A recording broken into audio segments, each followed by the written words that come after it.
Hello my friends, you're listening to Ebird Online and I'm back with another review. It's going to be quite a short one today because I'm so behind with my videos you wouldn't even believe. But I had to cover this couple because there has been a seismic shifting of the sands and it hasn't gone unnoticed by the Ebird. Yes, that's right, I'm talking about Kalani and Asuelu. Guys, if you're still sitting here listening to my videos and you haven't subscribed, please do me a favour, it's absolutely free of charge. Just press that big red subscribe button and make Ebird a very happy Ebird. Also, please don't forget to press the like button and also share to whoever you think might be interested in this video. Right, and so without further ado, I give you Kalani and Asuelu. So last week, Kalani and Asuelu went to purchase a car. Kalani wanted a hatchback and Asuelu wanted a minibus. A minibus? Whatever for, Kalani asks. Because Asuelu wants many more kids. He wants more babies and he wants to have a very big family, just like his family and just like Kalani's family. Kalani told Asuelu in no uncertain terms that she didn't want any more kids. She said, I can barely cope with the 3 I have. The old ones are always the best ones. And so we catch up with the couple this week and they're back at home. Kalani's still banging on about this baby and she tells production if he had to do what I do, then he wouldn't want to have any more kids. She said it's very draining and overwhelming. Quite the adjectives. Many have used them about you, Kalani. Many have used them about you. Well, I guess she has got 2 young boys. But you get lots of help from your mum and your dad. Asuelu seems to have stepped up his level of help as well. Yet still it's draining and overwhelming. Interesting. Very interesting. Kalani has said to Asuelu, if you look after the boys all afternoon and cook dinner and do all of the housework, you can then see what I have to do every day and you wouldn't be so quick to want more kids. So when we see Asuelu, he's got 1 child on his back, he's cooking dinner, in fact he's cooking traditional Samoan food from scratch. He's also keeping the other kid entertained and he seems to be feeding grapes and fanning Kalani during his break. But guys, what's laughable about all of this is he's doing it all with a smile on his face and he looks as if he was born to it. He's a real life Mrs. Doubtfire. Bad luck, Kalani. She was hoping for a nanny McFucked. So at the end of the afternoon, the whole family sit down to a traditional Samoan feast. And when talking later to production, Kalani begrudgingly gave him an A-, and Asuelu seemed unbothered and unflapped about the whole thing. He said it's easy. Right, let's have another baby. And she said, well, you've got an A-. My question to Kalani is this. For what did you deduct 2 points? From A+ to A to A-, what were the deductions for? Because from what I see, it was a perfect performance. I think this scoring is a fix. Impartial moderators need to be called in forthwith. So as they sat down to their Samoan feast, Asuelu has a question for Mum Lisa. And he said, my mum's moving back to Samoa and I just wonder if my mum could stay in town and then come over at Christmas. And Lisa said, well, I guess it is a time for family. How's she getting here? Oh Lisa, you know good and well she's coming on her broomstick. Oh no, apparently she's not. Tammy's driving her.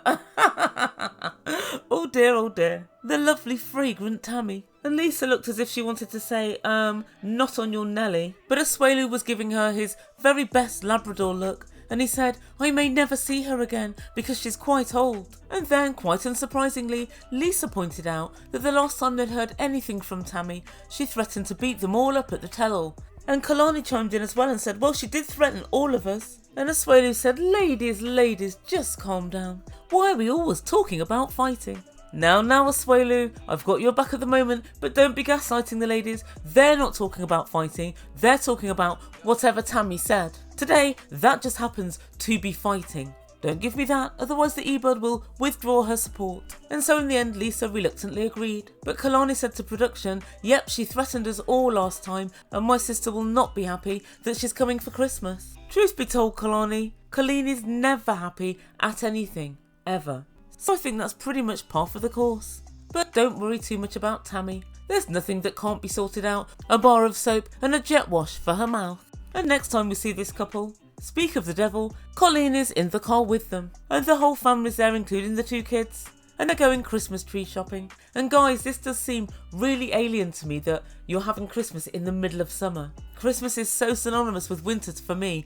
I can never really get my head around it. I remember once I was supposed to go to Australia for Christmas. And in fact, I was in Australia for a couple of months, visiting family. And the closer it got to Christmas, the less and less it felt like Christmas. I ended up going home mid-December because I couldn't bear the thought of having a Barbie for Christmas lunch. with everyone sitting around the pool. It just didn't seem very Christmas-like to me at all. And so in the car, talk turns to Christmas. And Kalani said to Asuelu, Samoans just think that Christmas is about Jesus. They're not aware it's about Santa Claus and presents and stuff. How funny. Oh my god, Kalani, who would do such a thing? Who would imagine Christmas is about Christ, the birth of Christ?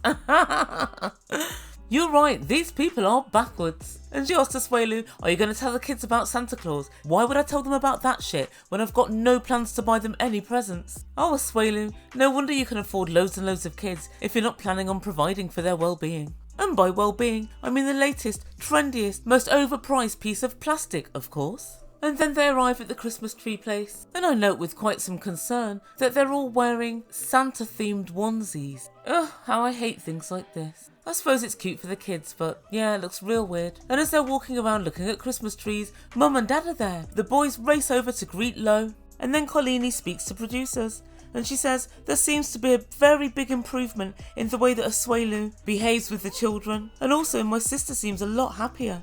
And if she's happy, then I'm happy. And she seemed quite singularly unhappy and miserable and begrudging in her praise of Asuelu. But it's very interesting to me because I've been saying for months now, Asuelu is making more than small strides towards where he needs to be. He's got a full-time job. He's helping around the house with the kids. He's not hanging around with his friends playing volleyball all day long.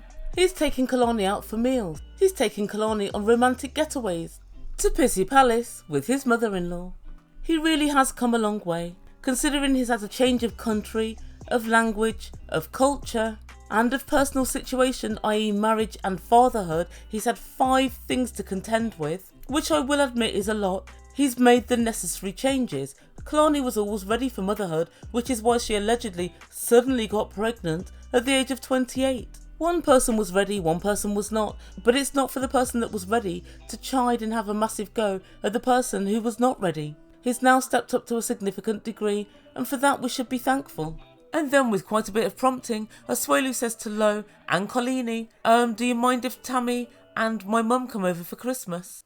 He gave the old puppy dog eyes and said, my mum's moving to Samoa forever, and she wants to come and see us. And immediately Kalani said, she threatened me last time that she was here, and I think that she's going to be rolling in to ruin Christmas. But then Lo said, well, I guess if she's coming, she's coming. And everyone looked somewhat surprised at this. I'm not at all, because I've been watching Lo. When Lo met her for the first time, he was quite calm considering all the shit talking they were doing. And then of late, Lo's been very pro Asuelu. He can see the movement that Asuelu is making. He knows he's on the right track. And Lo can see the same as I can see, the best thing for this young family is to keep them together. It's never the best idea for everyone to split up. Not for Kalani, not for Asuelu, and certainly not for those 2 boys. So Lo is running on a wholly different frequency to what he previously was. That's what I see. But Kalani hasn't finished yet. She said she threatened everybody. I wonder if she's going to threaten us again. And Kalani said, did you know that, Daddy? Did you know she's threatened all of us at the tell-all? And Lo said, no, I didn't. But I'm not worried because it was over the camera. A lot of people talk a lot of shit over video. When they come face to face,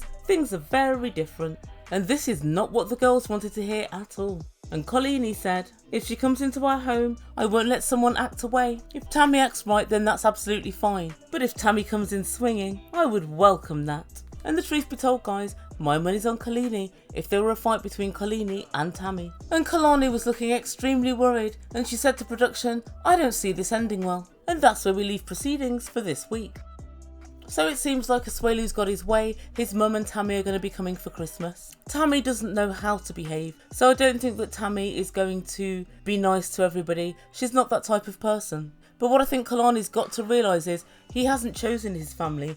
God gave them this family and he has to work with what he's got, unfortunately. It's not as if they're coming over every Christmas. She should take solace in the fact this is the last time they'll probably see his mum, unless they decide to go to Samoa, which of course will be on their own terms. And like I say about Lo's looking at the bigger picture, and the bigger picture I think for him, the same as it is for me, is that Asuelu is making strides now. It's not small strides, but decent sized strides towards being a good father and a good husband. I think things are so much better when Kalani's sister Kalani isn't around, because there's one less person to roll their eyes and poke their nose in. And even she had to very begrudgingly admit Asuelu seems like a changed man. She really didn't want to say it, but she had to. And very quickly, when is enough enough? When is the past the past?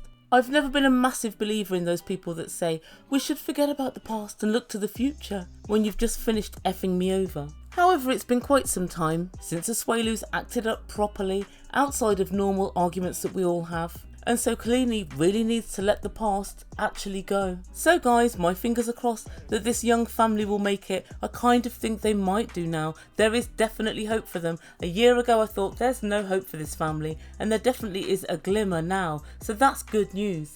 So guys, let me know what you think. Do you think the family is better off without Kalani poisoning Kalani? Do you think that Asuelu has made moves and made changes? I certainly think he has. And do you think that Lo is the secret MVP in all of this? He drops in Kalani's ear what he wants her to know. Make it work, make it work. And he drops in Asuelu's ear what he needs him to know. Be a man, look after your family. And he even dropped in Lisa's ear, his wife, what she needed to know this episode, which was people chat all sorts of shit online. When they actually see you, nothing will happen. Therefore, I'm not concerned. And I make him 100% right. Let's see, shall we? So let me know what you think in comments down below, and I will get on with my next video. Guys, thank you so much for listening. If you haven't done so yet, please don't forget to subscribe to my channel. Just press that red button and all will be well with the world. You've been listening to Ebird Online, and I bid you good day.